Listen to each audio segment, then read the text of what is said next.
Atenção! Vai começar agora uma teleaula de automação do curso profissionalizante. Este módulo tem um total de 20 aulas. Hoje, você vai assistir a teleaula número 18. Bons estudos!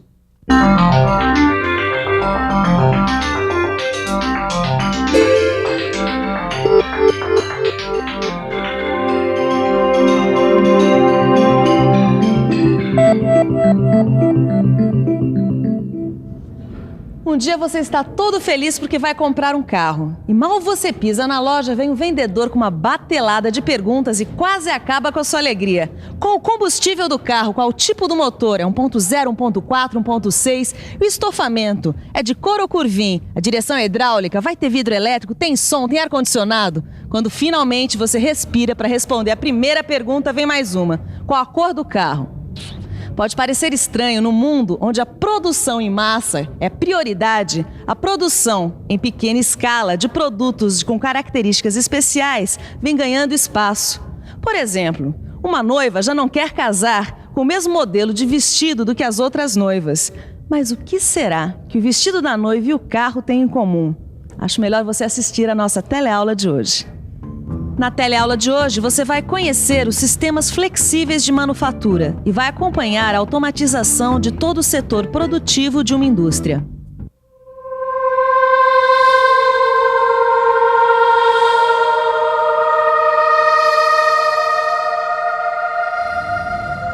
Observando um exemplo como este, onde a noiva quer se casar com um vestido exclusivo, é que as pessoas começaram a pensar em métodos de fabricação que aliassem o baixo custo, o prazo de entrega cada vez mais rápido das produções em massa, com a vontade do consumidor. É claro que se a noiva quer se casar com um vestido exclusivo, feito por uma costureira todo especial dentro dos seus sonhos, ela vai ter que pagar mais caro e esperar muito mais tempo do que se entrasse numa loja como essa e escolhesse um desses vestidos. O resultado dessas observações é um tipo de produção cada vez mais comum nos dias de hoje, a produção em lotes. Meu amigo Torquato, a sua bicicleta super exclusiva acabou de chegar! Eu não acredito! Maravilha! Mas é exatamente como imaginei! Mano, me diz uma coisa, você já viu alguma bicicleta igual essa? Realmente, essa bicicleta é super exclusiva, mas não deve ser a única por aí não, né? Ou você acha que a fábrica parou pra fazer uma bicicleta super exclusiva só pro meu amigo Torquato? Tudo bem, mano, tudo bem. Eu já tô percebendo que você tá querendo estragar minha festa, né? É óbvio que eu sei que ela não é única, mas certamente deve ter no máximo 50 bicicletas iguais a essa. E o Torquato tem razão. Essa produção em lotes é um tipo de produção com quantidades de até 50 peças.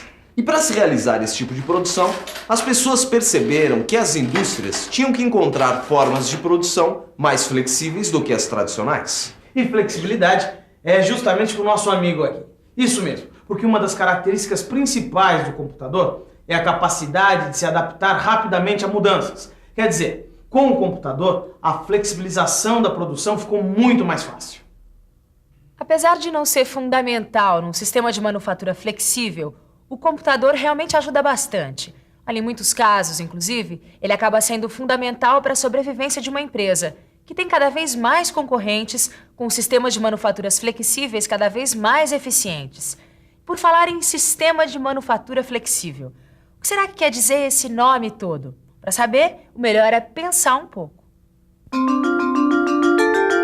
Vamos pensar um pouco. Sistema significa um conjunto de elementos interligados que buscam atingir um mesmo objetivo.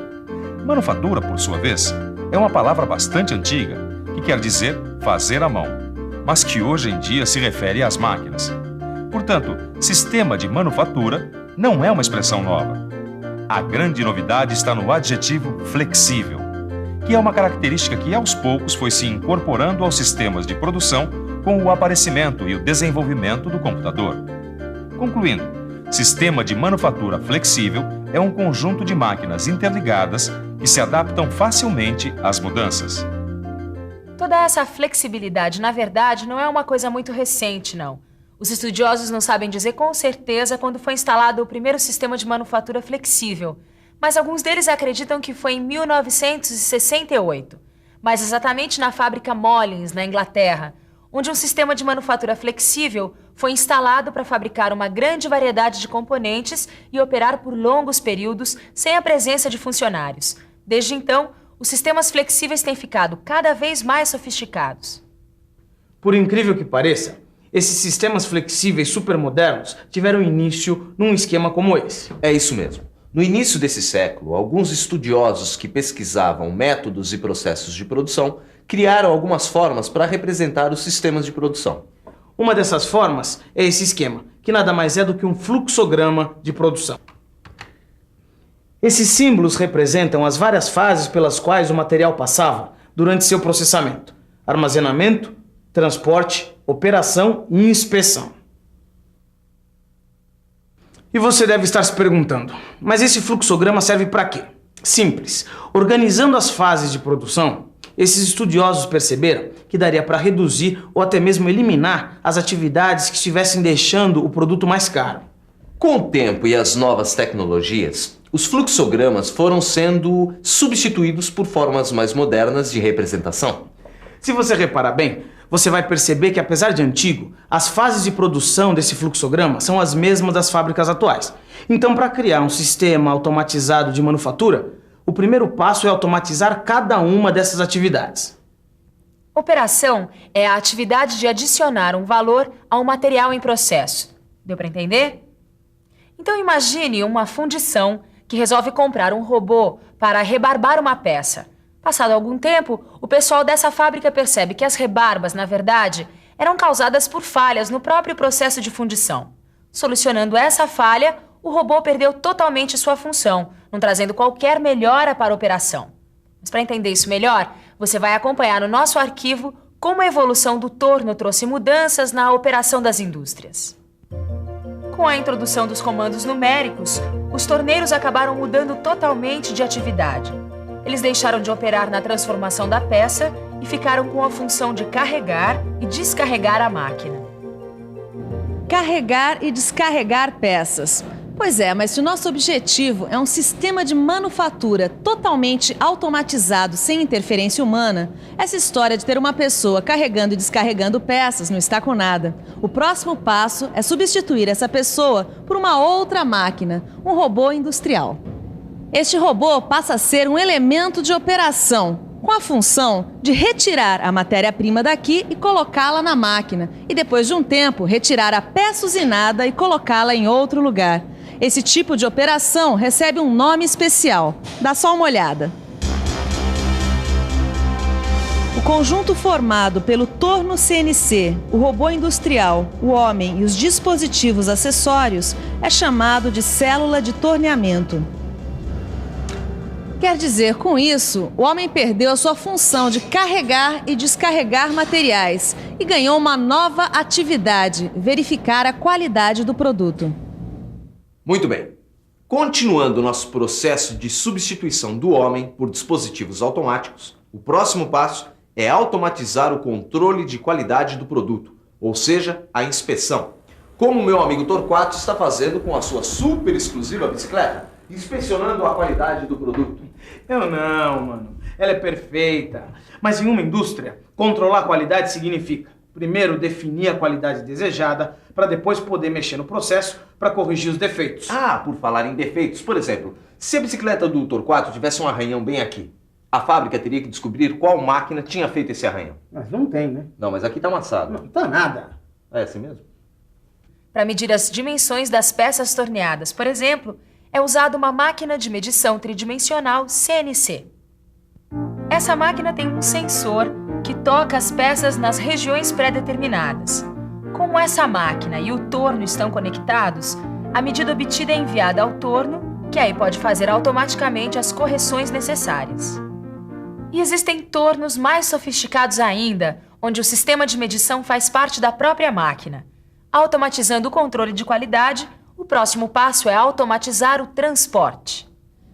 Primeiro, o operário que usinava peças, com a automatização dessa operação, passou a carregar e descarregar as peças. Depois ele ficou com o controle da qualidade das peças, mas nessa operação ele também foi substituído por máquinas. Então ele ficou com o transporte da matéria-prima, do armazém até o estoque. Mas o transporte também pode ser facilmente automatizado. Isso não é muito difícil, não. Já existem várias máquinas para o transporte de materiais controladas por computador. Este aqui é um exemplo, é o AGV, que é o veículo guiado automaticamente. Ele é um carro pequeno com suporte para cargas que possui mecanismos de elevação, de correntes, de correias ou de roletes. Existe também o RGV, que é o veículo guiado por trilho. Ele é mais simples porque todo o seu trajeto é pré-determinado por trilhos. Esse tipo de transporte é muito utilizado em armazéns verticais. E ainda outra opção são as esteiras rolantes, que apesar de não serem tão flexíveis como os AGVs e os RGVs, são bem mais baratas. Por falar em RGV, ele vai ser bastante útil para a automatização do armazenamento. Uma vez que os depósitos podem ser percorridos pelos RGV, resta ao operador apenas o serviço de organizar a matéria-prima que vai ser processada, seguindo o plano de produção. Mas mesmo assim, em algumas indústrias, essa tarefa também é realizada pelos robôs. O resultado de toda essa automatização é um sistema de manufatura flexível. Para que tudo isso funcione de uma maneira integrada, é preciso que todos esses equipamentos estejam ligados ao comando central. Este controle central envia ordens aos controladores de cada equipamento e recebe informações desses equipamentos sobre o que está acontecendo no setor de produção. Se a gente reparar bem, o controle central é um computador que se comunica com os controles dos equipamentos através de sinais elétricos. Se a gente juntar tudo isso, o comando central e os comandos dos equipamentos, nós vamos formar uma rede de comunicação. Tá aí, gostei. Uma grande rede de comunicação. E essa rede de comunicação é composta pelos computadores, pelos cabos elétricos ou ópticos que os unem. E, claro, pelos hardwares e também pelos softwares. Eu posso acabar? Pode. Obrigado. A distribuição dos controladores ao longo da rede, em relação ao computador central, é chamada de arquitetura da rede de comunicação. As principais arquiteturas dos meios de comunicação... Olha, sabe de uma coisa? A gente já automatizou quase tudo, mas e as pessoas? Como é que elas entram nessa história de sistema de manufatura flexível? Pois é, como será a participação das pessoas no sistema de manufatura flexível? Para entender isso, melhor ver como era antes e como ficou depois. Antes bastava ao funcionário preocupar-se apenas com os seus serviços isoladamente. Depois, com o sistema de manufatura flexível, é necessária a integração de todos os funcionários, pois é inútil máquina se as pessoas não se integram. Todos os funcionários são reaproveitados, pois os conhecimentos do processo de fabricação são bastante úteis, bastando apenas treinamento. Que maravilha!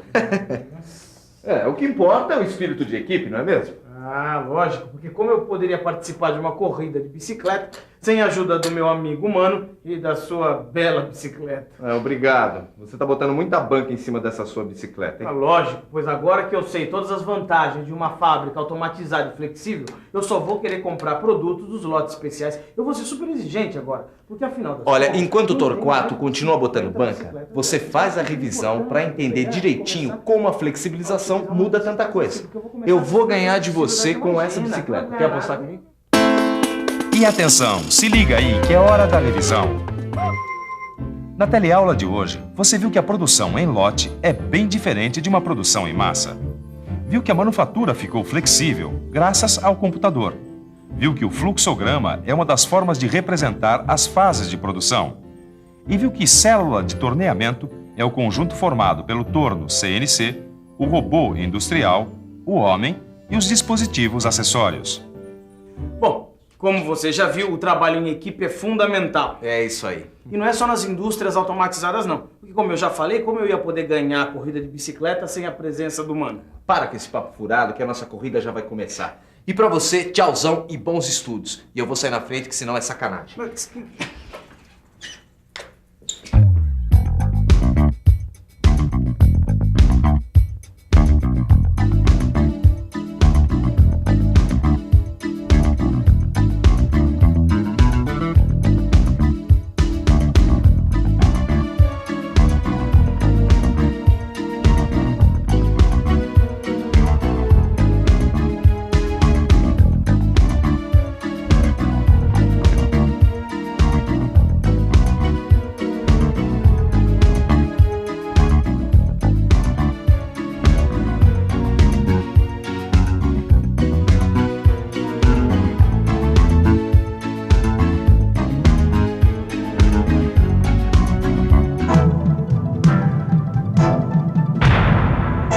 Telecurso 2000, um programa de educação do Sistema Fiesp e da Fundação Roberto Marinho.